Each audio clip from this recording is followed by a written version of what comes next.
તો રાજકોટમાં આજી નદીમાં ઘોર બેદરકારીના દ્રશ્યો સામે આવી રહ્યા છે કે જ્યાં 2000 થી વધુ નમકીનના પેકેટ નદીમાં ફેંકી દેવામાં આવ્યા। એક્સપાયર થયેલા પેકેટનો આજી નદીમાં જોખમી રીતે નિકાલ કરવામાં આવ્યો। ડોક્ટર હેપી નામની કંપનીના એક્સપાયર પેકેટનો જથ્થો ફેંકાયો છે।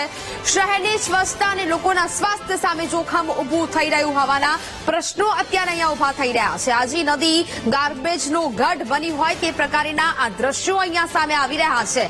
નદીમાં એક્સપાયર નમકીનના પેકેટ છે તે અહીંયા મળી આવ્યા છે। લોકો માટે જોખમ ઊભું થાય તે પ્રકારે આ પેકેટ છે તે અહીંયા ફેંકવામાં આવી રહ્યા છે, જેને લઈને હવે અનેક સવાલો ઊભા થઈ રહ્યા છે કે આજીના દુશ્મન આખરે કોણ છે?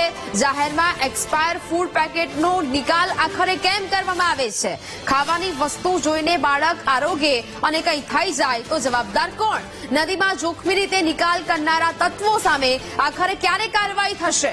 શું તંત્ર લોકોના સ્વાસ્થ્ય સામે જોખમ ઊભું કરનાર તત્વોને સાવરી રહ્યું છે? જેવા અનેક સવાલ ઉદ્ભવી રહ્યા છે।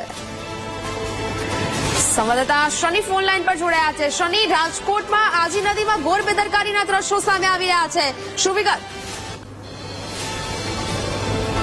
તરફ રાજકોટની આજી નદીમાં ગંદકી દૂર કરીને રિવરફ્રન્ટ બનાવવાની વાત કરવામાં આવી રહી છે, તો બીજી તરફ આજી નદીના પટમાં ગંભીર બેદરકારી સામે આવી રહી છે। કોઈ અજાણ્યા વ્યક્તિ દ્વારા આજી નદીના ફરસાણના અને નમકીનના પેકેટ 2000 થી વધુ પેકેટ ફેંકી દેવામાં આવ્યા છે। એક્સપાયરી ડેટ વાળું આ જથ્થો હોવાનું સામે આવ્યું છે। વેસ્ટ કચરો નદીમાં ઠાલવતા અનેક સવાલો ઉઠી રહ્યા છે। બીજી તરફ જો કોઈ આ બાળકો આવા ફૂડ પેકેટ ખાઈ જાય તો મોટી ઘટના છે તે સર્જાઈ શકે છે। સમગ્ર બાબતને લઈને ડોક્ટર હેપી કંપનીની એક્સપાયરી ડેટનો આ જથ્થો કોણ ફેંક્યું તેને લઈને તપાસ છે તે થવી જરૂરી બની રહી છે। જી ના, બિલકુલ શનિ, જાણકારી બદલ આપનો આભાર।